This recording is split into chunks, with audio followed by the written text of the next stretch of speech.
Thank you. Please be seated. Prefect joke of the day. Why did the lifeguard kick the elephants out of the pool? Because they kept dropping their trunks.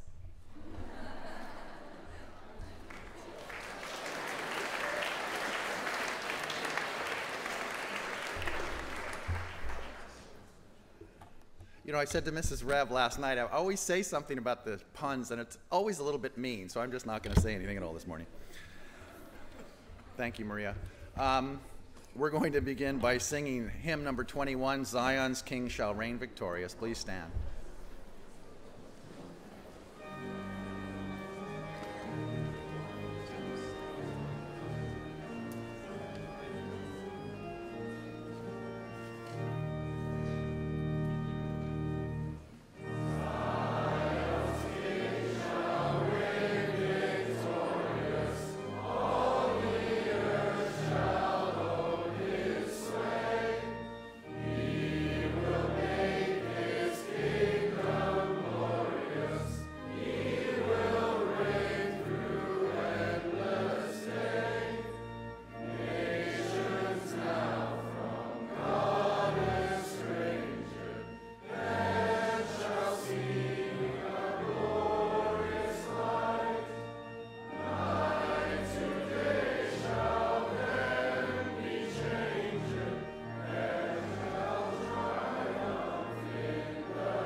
Thank you all.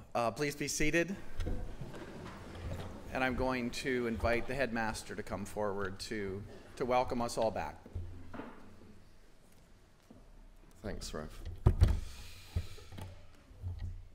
I'd like to welcome everyone back after the December break.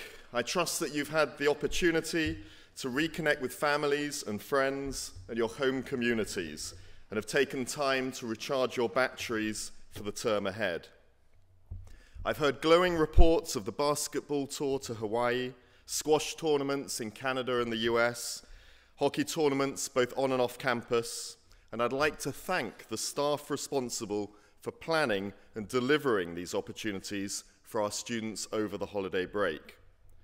During the holidays, I spent some time going through the paperwork on my desk and came across something I want to share with you as we step into this term. Nate from Lonsdale's gave an address alongside some other prefects to the grade 10s one Thursday last term. One sentence really struck home. As we go through this year, we all know that we want to make the Shawnigan experience as enjoyable and valuable as possible for everyone around us, as well as ourselves. Nate identifies our mutual commitment and respect of what makes our community so unique here at Shawnigan. Our combined aim is for the Shawnigan experience to be enjoyable and valuable for every member of our community. Time and again, I've returned in chapel to the wisdom of Nelson Mandela as a touchstone. I found myself reading a picture book on the history of Canada last week, perhaps more for me than for Poppy, and discovered that Steve Nash, one of basketball's greatest point guards of all time, had followed Mandela by saying, "I'm a huge believer in giving back. I believe the measure of a person's life is the effect they have on others." Part of the education here at Shawnigan is to recognize our responsibility to contribute not only to our school community, but also to our local community. I also found on my desk a copy of a touching letter sent from Sunridge Place, a residential care centre in Duncan, to some of our students, thanking them for their kindness. The letter reads, "We'd like to give our heartfelt thanks for you coming faithfully every week. It's enriched my life. Having you to chat with has made me feel happy while coping with the loneliness of not being at home. I'm delighted to have spent this time with you. It helps me to remember what it was like to be your age. So I hope when I'm old and weak and can't hear anything, I will remember fondly your visits. Thank you so much. Keep up the good work." Here's a clear example of Shawnigan students making a positive and supportive difference in the world of others beyond our gates. My message for the term ahead is work hard, connect, be thoughtful and mindful of others, be humble, share a sense of place and belonging, and let us strive always to be the best version of ourselves. I find myself being increasingly drawn into the world of BC basketball. Steve Nash's wisdom stretches to self-recognition as to what took him from Vancouver Island schoolboy to the NBA's most valuable player, in spite of playing a game dominated by much taller players. I was an underdog. I scrapped and clawed my way into college and did the same again in the NBA. And I just never stopped, and I kept working my way up. My approach has been that a player with determination and a willingness to work harder than anyone else can accomplish anything. It's a simple formula. I found it works. It's indeed a simple formula for success for all of us. Nash's great skill was his ability to distribute the ball to his teammates. He is, in fact, third in career assists on the NBA's all-time list. One of his teammates described him as painfully humble and explained that it was never about him. I think if he could have had it his way, he'd never shoot. It was always about his teammates. I like that.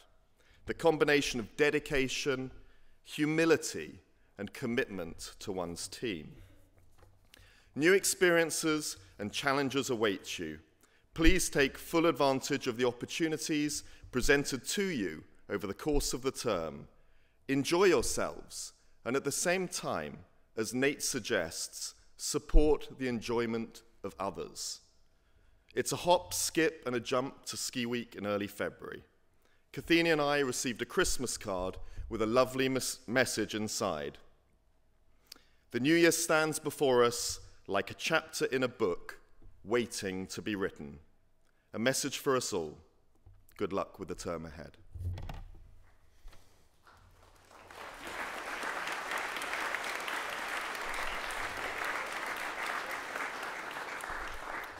Thank you, Mr. Lamb. So I wanted just to add my welcome. Seems like a long time ago that we were sitting here together, and I know for some of you probably not long enough. But I hope that you are enjoying reconnecting with your friends and that you are looking forward to the new year. And that you're resolved to be part of the efforts that the headmaster just spoke about, reaching out in service to others and doing your part, your unique and individual part, in making Shawnigan a community in which everyone challenges and supports one another. So I reflected a bit on what I wanted to say this morning, and I couldn't get away from this crazy windstorm that we had. How many of you live around here and had your lights go out over the... So yeah, oh, a lot of you, yeah. It was absolutely insane. Some reports said that the winds were up to 130 kilometers an hour, which is a record for the island. And over 700,000 people in the province were without power for some period of time. I think Salt Spring is still without power to this, right now. I think that's probably a record as well, that many houses being out of power. So it was all anyone around here talked about for a week or so, and it made for a memorable Christmas for many people. So at my house, Mrs. Rev and Peaky and I were without power for 4 days, and it was fine. You know, we enjoyed sitting around the fire and lighting candles and whatnot. However, we were happy when the lights came back on Sunday. So all this caused by a little breeze. You know, wind is such an interesting and universal metaphor. Wind represents the unpredictable, the wild, the untamable. It represents in many religions the divine spirit, and sometimes represents the dangerous.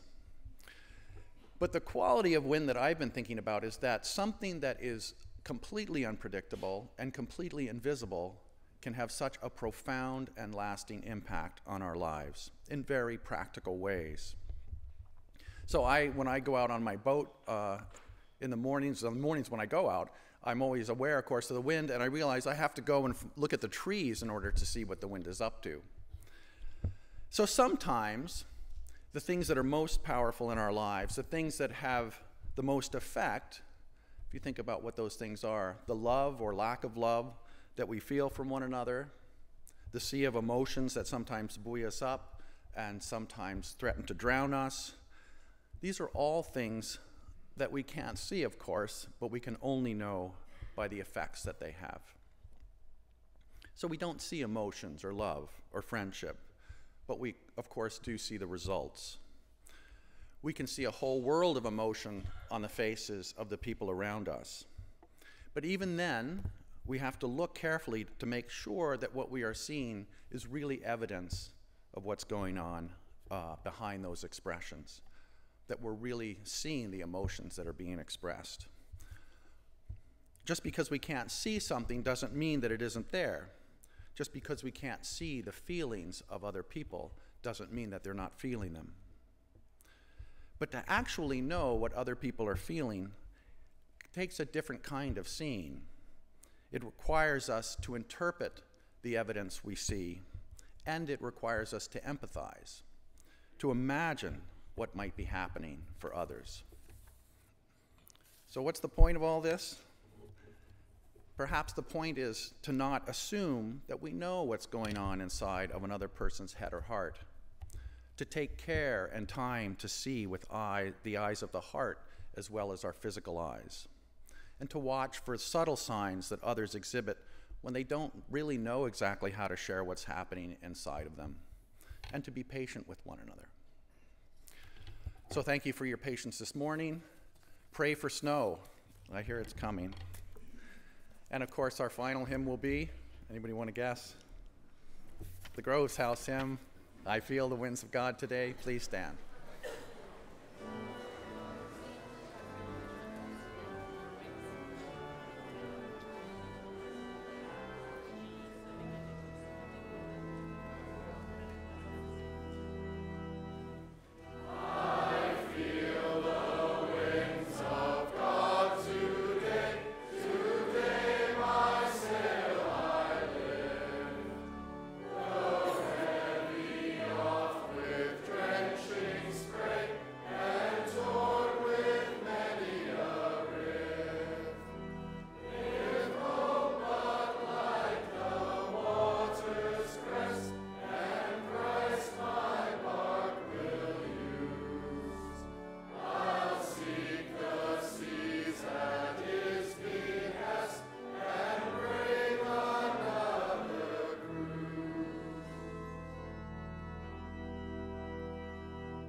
Thank you all. Have a great day.